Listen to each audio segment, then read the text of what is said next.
Белгия с тунизийско-марокански происход. Представляваш SBH Gym с треньор Рамзи Хения. С сериозен опит зад гърба си, включително с мачове в Enfusion, BKFC и Glory. Срещу бившия шампион на Glory Тижани Бестати.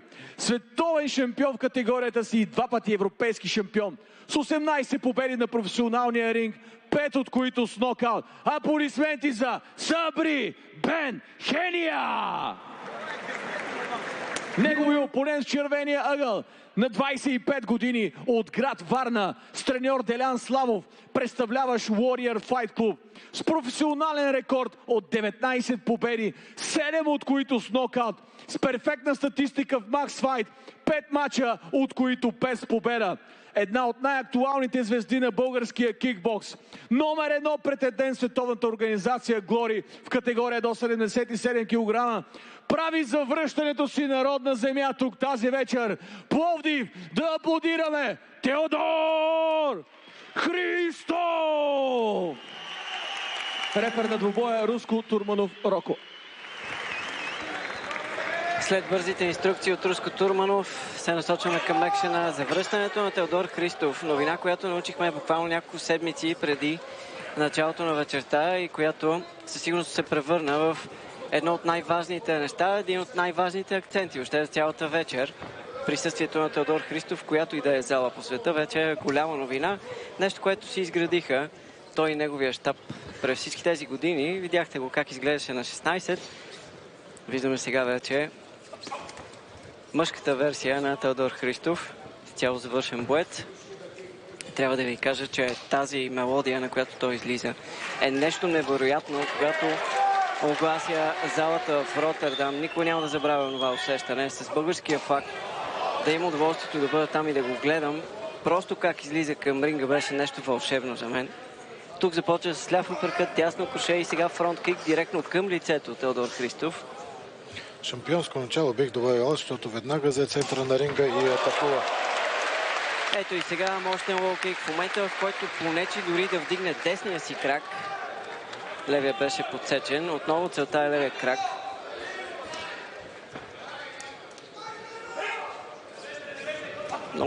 Много близо стои Сабри Бен Хения до Теодор Христов и много бързо ще разбере защо не бива да го прави.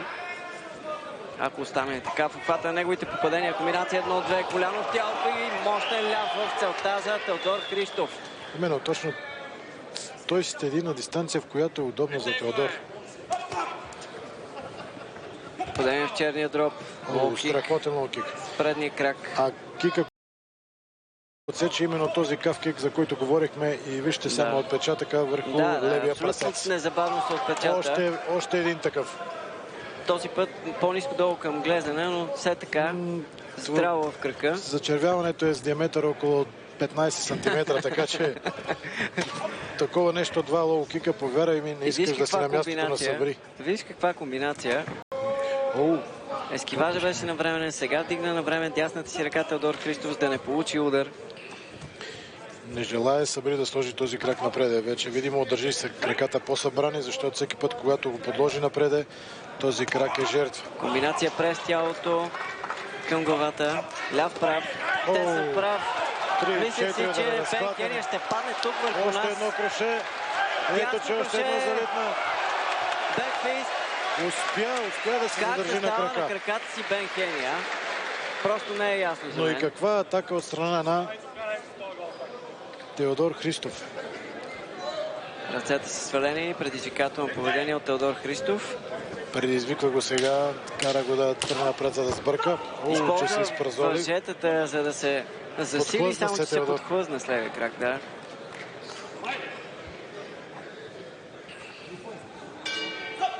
Край на първи рунд.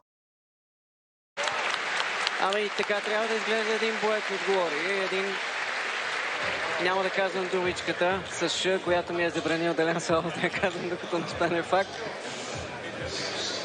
Това, че го определяме като такъв, не се дължи само на титлите, а и на духа и уменията. Така, че не той само определен. И на фактите. На Collision 8 Теодор Христов успя да победи Чико Класи, колкото и на Чико Класи това не му се хареса. И въпреки, че срещата не беше квалифицирана като такава за титла, Теодор Христов беше разгадал точно какво трябва да направи с помощта на Делян Славов и Петър Петров. Беше разгадал какво точно трябва да направи, за да си вземе матча. Отново с премерен риск. Отново, както виждаме и сега. Днес виждаме доминация на Теодор Христов и лично, по мое мнение, не искам да подценявам неговия съперник, докато срещата не е приключила, но разлика в класи. Определено. Един бек, спининг фист, втори. И виж бекфиста как беше бит. Просто майсторско изпълнение. Начало на втори рунд. Мисля, че отново ще се прицели към този ляв крак от начало, за да спре именно предвижването му. Но... Да, започна Бенхения да се захваща за Теодор Христов. Мощен лоу-кик.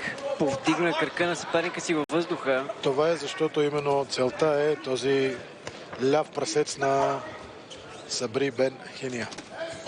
Чакай, че това ме изненада и в първи рунд. Това го направи сега и във втори. И във втория рунд имаше по-голям успех. Лоу-кик и Бенхения на земята. Не трябва да се отпуска Теодор. Трябва да се пак да... Не се отпуска. Ставаше въпрос за приплъзване на кръка по дясната му ръка. Това се случи и в първи рунд, но тогава Теодор на време е вдигнал лакътя, за да може да спре движението на ръката. Само, че сега удара на кръка, попадна да в лицето му. Затова просто реагирах и аз. Удара финишира точно под мишницата на дясната ръка. Ще видиш, като си дигне дясната ръка напред, нагоре, ще видиш, че е точно тук, да. Комбинация през тялото към главата. Една от запазените марки на Теодор Христов. С каква лекота се движи. Пак използва въжетата за този фронт-кик. Лоу-кик. Завъртя се Бенхения. Няма да може да продължи, според мен. Дори да се изправи, просто риска е много голям за него. Терминът, който използват е chopping the tree, нали, да отсечеш дървото, и именно Теодор точно това направи. Отряза му основата. Строг, но справедлив Руско Турманов сега посочи, че трябва все пак да има някаква пауза и Теодор Христов да се отдалечи към ъгъла си, към неутрален ъгъл, по-скоро да кажа. Не искам да мисля какво ще изпитва утре Сабри върху левия си крак. Сигнала беше не брейка, стоп, така че правилно Теодор спря. Бенхения опита да продължи движението си, но заради това извика втори път Роко.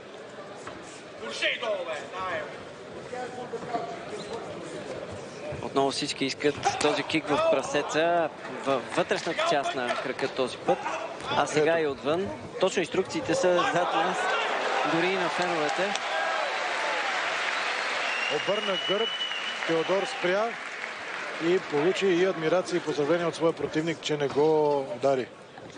Свични опити тук Бенхения от къса дистанция. Много трудно изпълнение. Те се напъркат и дясното 6 след това от Теодор Христов. Работи много добре с тялото Теодор Христов. Адмирации за чистата игра на Теодор, както и за поздравленията и благодарността, която изрази Сабри Бенхения след това. Мощна работа в тялото за Теодор Христов. Видяхте как си поигра за секунда в стил Тайсън Фюри със съперника си, избягвайки всички негови попадения, и за финал го изпрати с малко спомени към ъгъла. И размисли, бих казал, да си има нещо да си мисли, да. Да, с размисли, тъй като направо влачеше левия крак, докато ходеше натам, замяташе го, като че ли не е негов. Чудесен кадър ще има после в MMA.BG, доколкото виждам. Колегата е там доста близо, така че очакваме да видим какво е заснел. Те белезите от тези лоу-кикове са изключително видими и отдалече, така че страшното ще бъде утре. И това мога да споделя от опита, като знам колко болят тези каф-кикове. Особено от хора, които имат здрава костна структура. Повярвай ми, 2 или 3 такива отказват нерва. Болката не е чак толкова мускулна, а просто толкова се наранява нерва, че дори когато стъпваш, болката е там.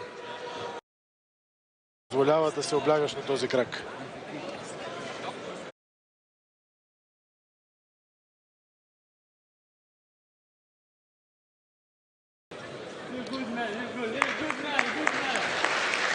Отново поздравление именно заради ферплей играта му.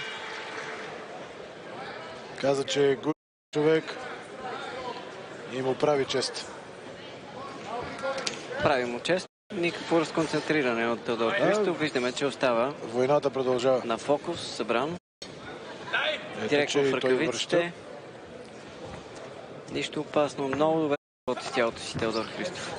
Включително левия прасец вече е Ето значително пак. по-голям от десния. През ляв апъркът към десен в тялото и дясното ще е след това високо горе. Подсичане на опорния крак. Ляв прав за Бен Хеня. На цената обаче лоу-кик. Нокдаун. Дали Имаме това нокдаун. ще бъде края на срещата? Корафе, според мен ще продължи просто да използва се от броенето, за да възстанови. Трудничко стъпва вече Бен Хеня. Дясно Честно фруше. прави за този боен дух, но колко е разумно това. При положение, че той не намери решение, всеки път го изпреварва Теодор и нито веднъж не успя да блокира този кафкик.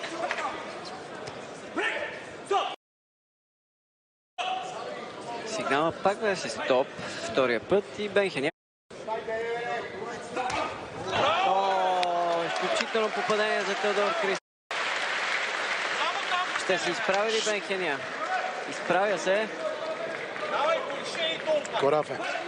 Трябва да му го признаем. Сега беше бутнат. Но пък имаме примерна и нагледна среща именно за тези кафкикове, какво могат да причинят. Мощен кик. Пак се изправя Бен Хеня. О, какъв пушкик. Или по-скоро майгери в лицето на Хения. И отново този лоу-кик. Вече автоматично държи левия си крак дигнат, за да не получи Няма да удар. може да продължи Бен Хеня и това е край на срещата. Победа за Теодор Христов. Кръв по главата на Сабри Бен Хеня. Има аркада точно върху главата, която... Струва ми се, че му е много трудно и да върви. Да, получи удар, може би от Каза, лакът, че е с лакът. но не е било умишлено, Не. Със Не сигурност беше, при този устрем на Теодор Христов не може да търсим някакъв умисъл в играта му или да искаме... Да, в крайна сметка поздравява съперника си Сабри Бен Хеня. За него е чест да бъде в ринга с Теодор Христов. Прегръдка и от Делян Славов. А реакциите на Васил Христов през цялото време бяха като наистина на най-верния поддръжник на Теодор Христов. Заедно с те по време на подготовката, предишния път също Теодор подкрепи Васил Христов в неговата подготовка, въпреки че самият Теодор не се би, но сега победно завръщане за Теодор Христов в Макс Файт.